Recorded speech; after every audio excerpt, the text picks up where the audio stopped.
Hi hello friends, welcome to my YouTube channel. So ನೀವೆಲ್ಲ ತಮ್ಮನೇಲಿ ನೋಡಿರೋ ಹಾಗೆ ಇವತ್ತು ನಾವು ನಮ್ಮ ಮನೆಯಲ್ಲಿ ಯಾವ ರೀತಿ ನಮ್ಮಮ್ಮ ಖಾರದ ಪುಡಿ ಮಾಡ್ತಾರೆ ಅಂತ ನಾನು ಈ ವಿಡಿಯೋದಲ್ಲಿ ತಿಳಿಸ್ಕೊಡೋಣ ಅಂತ ವಿಡಿಯೋ ಮಾಡ್ತಾ ಇದ್ದೀನಿ. ಸೊ ನೋಡ್ತಾ ಇರ್ಬೋದು, ಇಲ್ಲಿ ನಮ್ಮಮ್ಮ ಮೆಣಸಿನ್ಕಾಯಿ ತರಿಸಿದ್ವಿ. ಸೊ ಅದರ ತೊಟ್ಟನ್ನ ಮತ್ತೆ ಮೆಣಸಿನ್ಕಾಯಿನ ಸಪ್ರೇಟ್ ಮಾಡ್ತಾ ಇದ್ದಾರೆ. ಈ ಕಡೆ ನೋಡ್ಬೋದು, ನನ್ನ ಮಗಳು ನಾನು ವಿಡಿಯೋ ಮಾಡ್ತಾ ಇದ್ದೀನಿ ಅಂತ ಅಂದ್ಬಿಟ್ಟು ಅವಳು ಕೂಡ ಸುಮ್ಮನೆ ಒಂದು ಫೋನ್ ಇಟ್ಕೊಂಡು ಕೂತಿದ್ದಾಳೆ. ನಾನೇನು ಮಾಡ್ತೀನೋ ಅದೇ ಥರ ನನ್ನ ಇಮಿಟೇಟ್ ಮಾಡ್ಕೊಂಡು ಕೂತಿದ್ದಾಳೆ. ಸೊ ನಾನು ಕೂಡ ಒಂದು ವಿಡಿಯೋ ಬೈಟಲ್ಲಿ ಬರೋಣ ಅಂತ ಅಂದ್ಬಿಟ್ಟು ನನ್ನ ಮಗಳು ಏನು ತೀಟೆ ಕೆಲಸ ಮಾಡ್ತಾ ಇದ್ದಾಳೆ ಅಂತ ನಿಮಗೆಲ್ಲ ತೋರಿಸೋಣ ಅಂತ ವಿಡಿಯೋ ಮಾಡಿದ್ದೀನಿ. ಮತ್ತು ನಾವು ಈ ಮೆಣಸಿನ್ಕಾಯಿನ ತರಿಸಿರೋದು 3 ಥರ ಮೆಣಸಿನ್ಕಾಯಿ. ಅದು ಬಂದು ಸಣ್ಣ ಮೆಣಸಿನ್ಕಾಯಿ, ಗುಂಟೂರು ಮೆಣಸಿನ್ಕಾಯಿ ಮತ್ತು ಬ್ಯಾಡಗಿ ಮೆಣಸಿನ್ಕಾಯಿ ಅಂತ. ಸೊ 3 ಥರ ಮೆಣಸಿನ್ಕಾಯಿ, 2 kg 2.5 kg ಇರ್ಬೋದು. ಧನಿಯಾ ಕಾಳು ತರಿಸಿದ್ವಿ ಮತ್ತು ಮೆಣಸಿನ್ಕಾಯಿ ಎಲ್ಲನೂ ಕೂಡ ಬಿಸಿಲಲ್ಲಿ ಒಣಗಿಸ್ತಾ ಇದ್ದೀವಿ. ಸೊ ಸ್ವಲ್ಪ ಅದು ಏನು ಒಣಗಿದ್ರೆ ಚೆನ್ನಾಗಿ ಪುಡಿ ಆಗುತ್ತೆ ಅನ್ನೋ ಕಾರಣಕ್ಕೆ. ಅದಾದಮೇಲೆ ಸೊ ನೋಡ್ತಾ ಇರ್ಬೋದು, ನಾವು ನೈಟ್ ಇದೆಲ್ಲ ಮೆಣಸಿನ್ಕಾಯಿ ಮತ್ತು ತೊಟ್ಟೆಲ್ಲ ಬಿಡಿಸ್ಕೊಂಡಿದ್ದು. ಅದಾದಮೇಲೆ ನೆಕ್ಸ್ಟ್ ಮಾರ್ನಿಂಗು ಬಂದು ಈ ಥರ ಬಟ್ಟೆ ಮೇಲೆ ಒಣಗಾಕಿದ್ದೀವಿ. ಸೊ ಬಿಸಿಲು ತುಂಬಾ ಇರೋ ಕಾರಣ ಆರಾಮಾಗಿ ಒಣಗಿತ್ತು, ಏನೂ ತೊಂದರೆ ಆಗಿಲ್ಲ. ಸೊ ನೋಡ್ತಾ ಇರ್ಬೋದು, ಇಲ್ಲಿ ನೀವು ಟೆರೆಸ್ ಮೇಲೆ ಒಣಗಾಕಿದ್ದಕ್ಕೆ ಓಕೆ. ಬಾಲ್ಕನಿಲೂ ಜಾಗ ಇತ್ತು, ಬಟ್ ಇಷ್ಟೊಂದು ಜಾಗ ಇಲ್ಲ ಬಾಲ್ಕನಿಲಿ. ಸೊ ಟೆರೆಸ್ ಮೇಲೆ ಆರಾಮಾಗಿತ್ತು ಅಂತ ಇಲ್ಲೇ ಟೆರೆಸ್ ಮೇಲೆ ಹಾಕಿದ್ದೀವಿ. ಆಗಾಗ ನೋಡ್ಕೋಬೇಕಿತ್ತು, ಯಾಕಂದರೆ ಪಾರಿವಾಳ ಬಂದು ಧನಿಯಾ ಕಾಳನ್ನ ತಿಂತ ಇತ್ತು, ಅದಕ್ಕೋಸ್ಕರ ಅಲ್ಲೇ ಇರಬೇಕಾಗಿತ್ತು. ನಾನು ಸ್ವಲ್ಪ ಹೊತ್ತು, ನಮ್ಮಮ್ಮ ಸ್ವಲ್ಪ ಹೊತ್ತು ನೋಡ್ಕೊಂಡಿದ್ದಕ್ಕೆ ಸ್ವಲ್ಪ ಅರ್ಧ ದಿನ ಬಿಸಿಲಲ್ಲಿ ಒಣಗಿಸಿ ಎತ್ಕೊಂಡು ಬಂದಾದಮೇಲೆ ಇಲ್ಲಿ ನಮ್ಮಮ್ಮ ಎಲ್ಲನೂ ರೆಡಿ ಮಾಡ್ಕೊಳ್ತಿದ್ದಾರೆ. ಎಲ್ಲ ಹುರಿದ್ಬಿಟ್ಟು ಪುಡಿ ಮಾಡ್ಕೊಳ್ಳೋದಕ್ಕೆ ಈಸಿ ಆಗಲಿ ಅಂತ ಅಂದ್ಬಿಟ್ಟು ಈ ರೀತಿ ಫಸ್ಟ್ ಈ ಥರ ಫ್ರೈ ಮಾಡ್ಕೊಳ್ಳೋದಕ್ಕೆ ಒಂದು ಬಾಣಲಿಲಿ ಈ ಥರ ಹುರಿತಿದ್ದಾರೆ ಲೋ ಫ್ಲೇಮಲ್ಲಿ. ಈ ಮೆಣಸಿನ್ಕಾಯಿ ಘಾಟಿಂದ ನಮ್ಮನೇಲಿ ಖಾರದ ಪುಡಿ ಮಾಡ್ತಾ ಇದ್ದೀವಿ ಅಂತ ಎಲ್ಲರಿಗೂ ಗೊತ್ತಾಯಿತು. ಸೊ ಎಲ್ಲರಿಗೂ ನಮ್ಮಮ್ಮ ಖಾರ ಪುಡಿ ಘಾಟನ್ನ ಹರಡಿಸ್ಬಿಟ್ರು. ಮೆಣಸಿನ್ಕಾಯಿ 3 ಥರ ಮೆಣಸಿನ್ಕಾಯಿನ ಬಂದು ಒಣಗಿಸಿ ನಂತರ ಫ್ರೈ ಮಾಡಿ ಅದಾದಮೇಲೆ ಅದನ್ನು ಸಪ್ರೇಟಾಗಿ ಒಂದು ಚೀಲದಲ್ಲಿ ಹಾಕಿದ್ವಿ. ನೋಡ್ತಾ ಇರ್ಬೋದು ಇಲ್ಲಿ ನೀವೇ. ನಮ್ಮಮ್ಮಂಗೆ ಘಾಟ್ ಆಯ್ತಾ ಇಲ್ವೋ ಗೊತ್ತಿಲ್ಲ, ಬಟ್ ನಮಗಂತೂ ಆಯಿತು. ಬಟ್ ಆ ಸಮಯದಲ್ಲಿ ನಾನು ನನ್ನ ಮಗಳನ್ನ ಹೊರಗಡೆ ಕರ್ಕೊಂಡು ಹೋಗಿದ್ದೆ, ಅಲ್ಲಿಗೆ ಸರಿ ಹೋಯ್ತು. ಸೊ ನೆಕ್ಸ್ಟ್ ನೋಡ್ಬೋದು, ಇಲ್ಲಿ ಬಾಣಲೆಲಿ ಅದಾದಮೇಲೆ 100 ಗ್ರಾಮ್ ಗಸಗಸೆನ ಹುರ್ಕೊಂಡಾದ್ಮೇಲೆ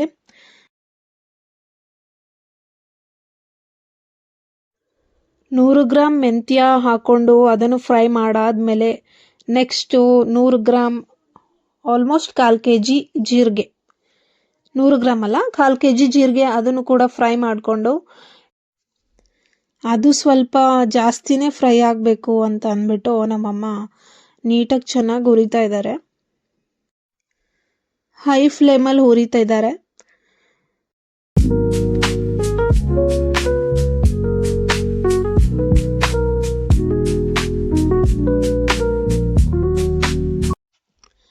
ಸೊ ಹುರಿದಿರೋದೆಲ್ಲ ಒಂದು ಕಡೆ ಪ್ಲೇಸಲ್ಲಿ, ಅಂದರೆ ಒಂದು ಮೊರದಲ್ಲಿ ಹಾಕಿ ಮತ್ತೆ ಬೇರೆ ಎಲ್ಲ ಹುರ್ಕೋತಾ ಇದ್ರು. ಸೊ ಇಲ್ಲಿ ನೋಡ್ಬೋದು ಉದ್ದಿನಕಾಳು ಬಂದು ಇದು ಅಷ್ಟೇ 1/4 kg ಹಾಕಿ ಇದನ್ನು ಫ್ರೈ ಮಾಡಿಕೊಂಡ್ರು.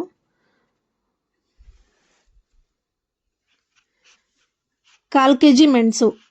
ಸೊ ಇಲ್ಲಿ 1/4 kg ಮೆಣಸು, 1/4 kg ಜೀರಿಗೆ ಇವೆರಡೂ ಕೂಡ ಸಮನಾಗಿ ತೊಗೊಂಡಿದ್ದಾರೆ ನಮ್ಮಮ್ಮ.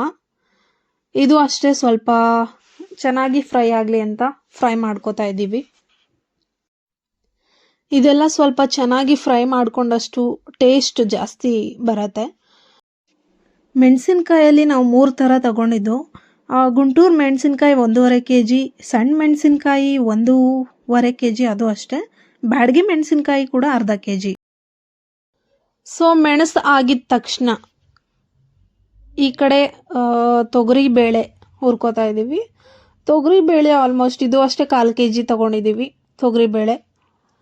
ಈ ಕಾಳು ಬೇಳೆ ಜೀರಿಗೆ ಮೆಣಸೆಲ್ಲ ಆಲ್ಮೋಸ್ಟ್ 1/4 kgನೇ ತೊಗೊಂಡಿದ್ದೀವಿ. ಎಲ್ಲನೂ ಕೂಡ ಎಲ್ಲ ಸಮಾನವಾಗಿ ತೊಗೊಂಡಷ್ಟು ಅದು ಏನೋ ಟೇಸ್ಟ್ ಜಾಸ್ತಿನೂ ಇರುತ್ತೆ ಮತ್ತು ಖಾರ ಪುಡಿಗೆ ಕರೆಕ್ಟಾಗಿ ಆಗುತ್ತೆ.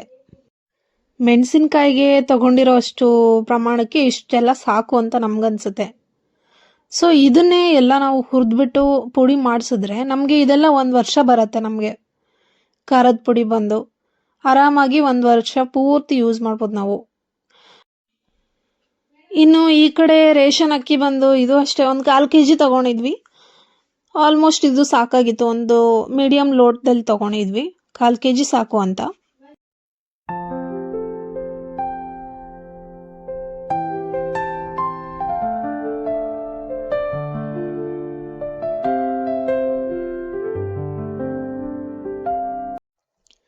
ಅಕ್ಕಿನೂ ಅಷ್ಟೇ ಚೆನ್ನಾಗಿ ಕೆಂಪಾಗಿ ಹುರಿದು ಅದನ್ನು ಕೂಡ ಒಂದು ಕಡೆ ಎತ್ತಿಟ್ಕೊಂಡ್ವಿ. ಸೊ ನೆಕ್ಸ್ಟ್ ಇಲ್ಲಿ ನಾವು ಬಂದು ಹಾಕೊಂಡಿರೋವಂಥದ್ದು ಇಂಗ್ರೀಡಿಯೆಂಟ್ ಬಂದು ಕಡಲೆಕಾಳು ಕೂಡ ನಾವು ಹಾಕೊಳ್ತೀವಿ. ಬೇರೆ ಕಡೆ ಹೇಗೋ ಗೊತ್ತಿಲ್ಲ, ನಾವು ಕಡಲೆಬೇಳೆ ಕಡಲೆಕಾಳು ಎಲ್ಲ ಕೂಡ ಹಾಕೋತೀವಿ. ಸೊ ಕಡಲೆಕಾಳು ಬಂದು ಇದು ಅಷ್ಟೇ 1/4 kg, ಇದು ಅಷ್ಟೇ ಕ್ವಾಂಟಿಟಿನಲ್ಲೇ ತೊಗೊಂಡಿದ್ದೀವಿ. ಇದು ಕೂಡ ಒಂದು ಸ್ವಲ್ಪ ಫ್ರೈ ಆಗಲಿ ಅಂತ ಅಂದ್ಬಿಟ್ಟು ಜಾಸ್ತಿ ಫ್ರೈ ಮಾಡೋಕ್ಕೆ ಹೋಗಿಲ್ಲ, ಸ್ವಲ್ಪ ಗೋಲ್ಡನ್ ಬ್ರೌನ್ ಆಗೋಷ್ಟು ಫ್ರೈ ಮಾಡಿದ್ದೀವಿ, ಸ್ವಲ್ಪ ಕೆಂಪಗೆ ಅಂತ ಹೇಳ್ಬೋದು. ಈ ಕಡೆ ಬಂದು ನೋಡೋದಾದರೆ ಈ ಕಡೆ ನೋಡಿ, ಸೊ ಧನಿಯಾ ಕಾಳು ಬಂದು ನಾವು ಬಿಸಿಲಲ್ಲಿ ಒಂದಿನ ಪೂರ್ತಿ, ಅರ್ಧ ದಿನ ಅಂದ್ಕೊಳ್ಳಿ, ಒಣಗಿಸಿದ್ವಿ.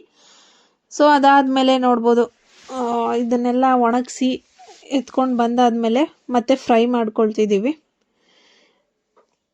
ಕಡಲೆಕಾಳು ಇನ್ನೂ ಚೆನ್ನಾಗಿ ಫ್ರೈ ಆಗಲಿ ಅಂತ ಅಂದ್ಬಿಟ್ಟು ನಮ್ಮಮ್ಮ ಇನ್ನೂ ಫ್ರೈ ಮಾಡ್ಕೊಳ್ತಿದ್ರು. ಈ ಕಡೆ ಕರ್ಬೇವಿನ ಸೊಪ್ಪು ಕೂಡ ಹಾಕೊಳ್ತಿದ್ವಿ, ಅದೊಂಥರ ಫ್ಲೇವರ್ ಚೆನ್ನಾಗಿ ಕೊಡುತ್ತೆ ಅಂತ ಅಂದ್ಬಿಟ್ಟು ಇದು ಕೂಡ ಹಾಕೊಂಡಿದ್ದೀವಿ. ಒಂದು ಕೈ ಮುಷ್ಟಿಯಷ್ಟು ತೊಗೊಂಡ್ರೆ ಸಾಕು. ಸೊ ಅದಾದಮೇಲೆ ನಾವು ಖಾರ ಪುಡಿ ಪುಡಿ ಮಾಡಿಸಾದ್ಮೇಲೆ ಅದಕ್ಕೆ ಹಾಕೊಂಡ್ರೆ, ಸ್ವಲ್ಪ ಒಣಗಿಸಿರೋ ಕರ್ಬೇವನ್ನ ಹಾಕೊಂಡ್ರೆ ತುಂಬ ಚೆನ್ನಾಗಿರತ್ತೆ.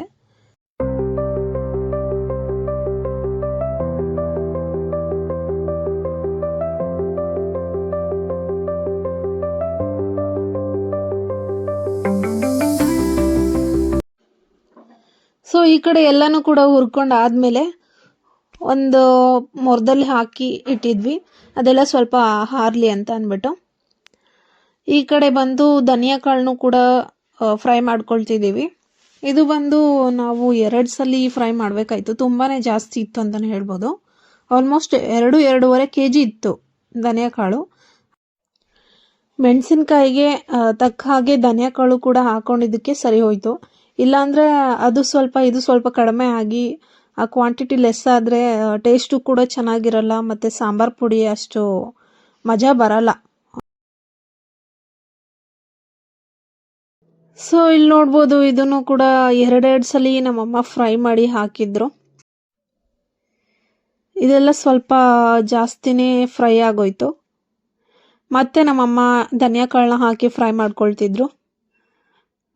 ಸೊ ನೋಡಿ, ಘಾಟು ಅಂತೂ ತುಂಬಾ ಬರ್ತಾಯಿತ್ತು ಮೆಣಸಿನ್ಕಾಯ್ದು. ಧನಿಯಾ ಕಾಳ್ದು ಅಷ್ಟಿರಲಿಲ್ಲ, ಮೆಣಸಿನ್ಕಾಯ್ದು ತುಂಬ ಘಾಟಿತ್ತು. ಸೊ ಸ್ವಲ್ಪ ಎಲ್ಲ ಹಾರೋದಕ್ಕೆ ಬಿಟ್ವಿ ಇದನ್ನು. ಅದಾದಮೇಲೆ ನಮ್ಮಪ್ಪ ಹೊರಗಡೆಯಿಂದ ಹೇಳಿದ್ವಿ ಫೋನ್ ಮಾಡಿ, ಅರ್ಧ kg ಬೆಳ್ಳುಳ್ಳಿನ ತಂದಿದ್ರು. ಸೊ ಅದರಲ್ಲಿ ಸ್ವಲ್ಪ ಎತ್ಕೊಂಡು ಸ್ವಲ್ಪ ಹಾಗೆ ಮಡಗಿದ್ವಿ. ಇದು ಬಂದು ಸ್ವಲ್ಪ ಸಿಪ್ಪೆನ ಸುಲಿದ್ಬಿಟ್ಟು ಇದನ್ನು ಏನೋ ಕ್ರ್ಯಾಶ್ ಮಾಡಿ ಹಾಕಿದ್ರೆ ಅದ್ರ ಘಮ ಅಂತೂ ತುಂಬಾ ಚೆನ್ನಾಗಿರತ್ತೆ.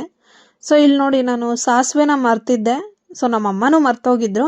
ಲಾಸ್ಟಲ್ಲಿ ಫ್ರೈ ಮಾಡಿ ಇಲ್ಲಿ ತಂದು ಹಾಕಿದ್ದಾರೆ, ಇದು ಹಾರಲಿ ಅಂತ ಅಂದ್ಬಿಟ್ಟು. ಮರ್ತೋಗಿದ್ರು ಅವರು ಕೂಡ. ಇಲ್ಲಿ ನೋಡಿ, ಇಲ್ಲಿ ಎಷ್ಟಾಗಿದೆ ಅಂತ, ಬೆಳ್ಳುಳ್ಳಿ ಎಲ್ಲ ಸಿಪ್ಪೆ ಸಮೇತ ಸುಲಿದ್ಬಿಟ್ಟು ಹಾಕಿದ್ದೀವಿ.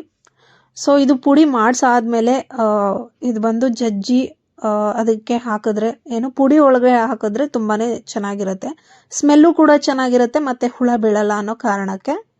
ಈ ಕಡೆ ಸ್ವಲ್ಪ ಈ ಕಡೆ ಹಸಿನೂ ಅಲ್ಲ ಒಣಗಿದ್ದು ಅಲ್ಲ, 2 ದಿನ ಒಣಗಿಸಿರೋ ಕರ್ಬೇವನ್ನ ಇಷ್ಟು ತೊಗೊಂಡಿದ್ದೀವಿ. ಆಲ್ಮೋಸ್ಟ್ ಒಂದು ಪಾತ್ರೆ ಅಷ್ಟು ತೊಗೊಂಡಿದ್ದೀವಿ, ನನ್ನ ಕ್ವಾಂಟಿಟಿ ಗೊತ್ತಿಲ್ಲ, ಒಂದು ಕಟ್ಟು ಅಂತಲೇ ಹೇಳ್ಬೋದು.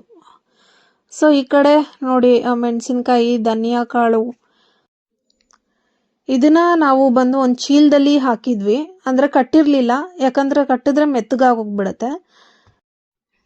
ನೆಕ್ಸ್ಟ್ ಡೇ ಮಾರ್ನಿಂಗ್ ಹಾಕ್ಸೋಕ್ಕಿಂತ ಮುಂಚೆ ಒಂದು ಪಾತ್ರೆನಲ್ಲಿ ಎಲ್ಲ ಹುರಿದಿರೋ ಫ್ರೈ ಮಾಡಿರೋದೆಲ್ಲ ಬಂದು ಸ್ವಲ್ಪ ಕೈಯಲ್ಲೇ ಜಜ್ಕೋತಾ ಇದ್ದಾರೆ. ಯಾವುದೋ ಒಂದು ಸ್ಕೇಲ್, ಮರದ ಸ್ಕೇಲ್ ಇಟ್ಕೊಂಡು. ನಮ್ಮ ಮನೇಲಿ ಪ್ಲೇವುಡ್ ಇತ್ತು, ಸೊ ಅದರಿಂದ ನಮ್ಮ ಅಮ್ಮ ಸ್ವಲ್ಪ ಕೈಲಾಗೋಷ್ಟು ಎಲ್ಲ ಜಜ್ಕೋತಿದ್ದಾರೆ. ಯಾಕಂದರೆ ಎಲ್ಲ ಕ್ರಿಸ್ಪಾಗಿದೆಯಾ ಇಲ್ವಾ ಅಂತ ನೋಡೋದಕ್ಕೆ. ಸೊ ಅದಾದಮೇಲೆ ಎಲ್ಲ ಮಿಲ್ಗೆ ಹಾಕ್ಸ್ಕೊಂಬಂದರು. ನೋಡಿ ಎಷ್ಟಾಗಿದೆ ಖಾರ ಪುಡಿ ಅಂತ. ವಾಸನೆ ಅಂತೂ ಘಮ ಘಮ ಅಂತ ಹೊಡಿತಿತ್ತು, ಬಟ್ ಅಷ್ಟೇ ಘಾಟು ಇತ್ತು. ನಮ್ಮಮ್ಮ ಟೇಸ್ಟ್ ಎಲ್ಲ ನೋಡಿ ಇದೆಲ್ಲ ಹಾರಾಕ್ತಿದ್ರು. ಚೆನ್ನಾಗೇ ಇತ್ತು. ಏನು ಕಡಿಮೆ ಇದೆ ಏನು ಜಾಸ್ತಿ ಇದೆ ಅಂತ ನೋಡಬೇಕಲ್ವಾ, ಸೊ ಆವಾಗಲೇ ತಾನೇ ಗೊತ್ತಾಗೋದು. ಇದು ಬಿಸಿಲೇ ಇಟ್ಟರೆ ಹಾಗೆ ಸ್ವಲ್ಪ ಮೆತ್ತ ಆಗಿಬಿಡುತ್ತೆ ಅಂದ್ಬಿಟ್ಟು ಒಂದು ಕವರ್ ಮೇಲೆ ಹಾಕಿ ಆರಿಸ್ತಾ ಇದ್ರು. ಈ ಕಡೆ ನೋಡಿ ನಾವೆಲ್ಲ ನೆನೆ ಬಿಡಿಸಿಟ್ಕೊಂಡಿರೋವಂಥ ಬೆಳ್ಳುಳ್ಳಿನ ಚೆನ್ನಾಗಿ ಜಜ್ಜಿ ಅದನ್ನು ಈ ಸಾಂಬಾರು ಪುಡಿ ಏನಿದೆ ಅದಕ್ಕೆ ಮಿಕ್ಸ್ ಮಾಡಿದ್ರೆ ಒಳ್ಳೆ ಘಮನೂ ಇರುತ್ತೆ, ಒಳ್ಳೆ ರುಚಿನೂ ಕೊಡುತ್ತೆ. ಸೊ ಆಲ್ಮೋಸ್ಟ್ ಒಂದು 1/4 kg ಆಗೋಷ್ಟು ನಾವು ಬಿಡಿಸಿ ಇಟ್ಕೊಂಡಿದ್ವಿ. ಅರ್ಧ kgನಲ್ಲಿ ಇದನ್ನೆಲ್ಲ ಜಜ್ಜಿ ನಮ್ಮಮ್ಮ ಹಾಕ್ತಾಯಿದ್ರು. ಸ್ವಲ್ಪ ಜಜ್ಜಿದ್ರೆ ಸಾಕು, ಪೂರ್ತಿ ಜಜ್ಬೇಕಂತ ಏನಿಲ್ಲ. ಈ ಕಡೆ ಕರಿಬೇವು ಕೂಡ ಹಾಕಿದ್ವಿ ಮೊದಲೇ. ಇನ್ನೂ ಸ್ವಲ್ಪ ಬೆಳ್ಳುಳ್ಳಿ ಉಳಿದಿತ್ತು, ಅದನ್ನು ಕೂಡ ಜಜ್ಜಿ ಹಾಕ್ಕೊಳ್ತಾ ಇದ್ದೀವಿ. ಈ ಥರ ಜಜ್ಜಿ ಹಾಕ್ಕೊಳ್ಳೋದ್ರಿಂದ ಸಾಂಬಾರು ಪುಡಿಗೆ ತುಂಬ ಒಳ್ಳೆ ಟೇಸ್ಟ್ ಇರುತ್ತೆ. ಸೊ ನೀವು ನಿಮ್ಮ ಮನೆಯಲ್ಲಿ ಯಾವ ರೀತಿ ಖಾರ ಪುಡಿ ಮಾಡ್ತೀರಾ ಅದನ್ನು ಕೂಡ ಕಮೆಂಟ್ ಮಾಡಿ. ಇಲ್ಲಿ ನೋಡಿ ಎಲ್ಲನೂ ಕೂಡ ಜಜ್ಜಿ ಹಾಕ್ಕೊಳ್ತಾ ಇದ್ದಾರೆ. ಇದನ್ನೆಲ್ಲ ಮಿಕ್ಸ್ ಮಾಡಿ ಸ್ವಲ್ಪ ಹೊತ್ತು ಬಿಟ್ಟು ಡಬ್ಬಕ್ಕೆ ತುಂಬಿದ್ರು.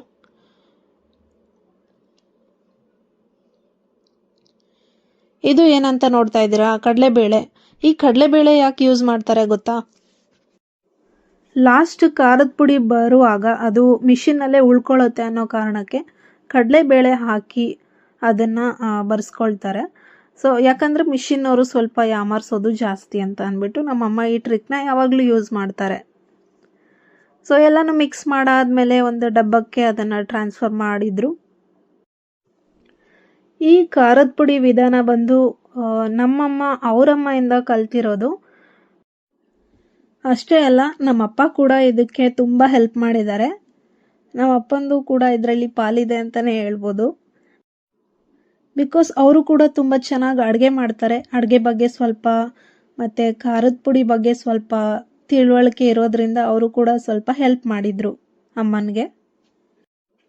ನಮ್ಮ ಅಮ್ಮನ ನಂತರ ನಾನು ಖಾರದ ಪುಡಿ ಕಲಿಯೋದಕ್ಕೆ ನಿಮ್ಗಳ ಜೊತೆ ನಾನು ಈ ಥರ ವಿಡಿಯೋ ಮಾಡಿ ಹಾಕಿದ್ದೀನಿ. ಬಿಕಾಸ್ ಯೂಟ್ಯೂಬಲ್ಲಿ ಹಾಕಿದಾಗ ಯಾವಾಗ ಬೇಕಾದರೂ ನೋಡ್ಬೋದು ಅನ್ನೋ ಕಾರಣಕ್ಕೆ, ಮತ್ತು ನಿಮಗೂ ನಮ್ಮ ಮನೇಲಿ ಯಾವ ರೀತಿ ನಾವು ಖಾರದ ಪುಡಿ ಮಾಡ್ತೀವಿ ಅಂತ ತಿಳಿಸ್ಕೊಟ್ಟಾಗೂ ಆಗುತ್ತೆ ಅಂತ ವಿಡಿಯೋ ಮಾಡಿದ್ದೀನಿ. ಇಲ್ಲಿ ನೋಡ್ಬೋದು ನೀವು ಎಲ್ಲ ಆದಮೇಲೆ ಒಂದು ಡಬ್ಬಕ್ಕೆ ಟ್ರಾನ್ಸ್ಫರ್ ಮಾಡ್ತಾ ಇದ್ದೀವಿ, ಹಾಕೊಳ್ತಾ ಇದ್ದೀವಿ ಖಾರದ ಪುಡಿನ. ಇದು ಬಂದು ನಮಗೆ ವರ್ಷ ತುಂಬ ಯೂಸ್ ಆಗುತ್ತೆ, ಅಂದರೆ ಯೂಸ್ ಮಾಡ್ತೀವಿ ವರ್ಷ ಪೂರ್ತಿ. ಸೊ ಇಷ್ಟೇ ಫ್ರೆಂಡ್ಸ್ ಇವತ್ತಿನ ಕತೆ. ನಿಮಗೇನಾದರೂ ಈ ವಿಡಿಯೋ ಇಷ್ಟವಾಗಿದ್ದರೆ ದಯವಿಟ್ಟು ಲೈಕ್ ಮಾಡಿ, ಶೇರ್ ಮಾಡಿ, ಮತ್ತು ತಪ್ಪದೆ ನಮ್ಮ ಚಾನಲ್ನ ಸಬ್ಸ್ಕ್ರೈಬ್ ಮಾಡಿ. Thank you all.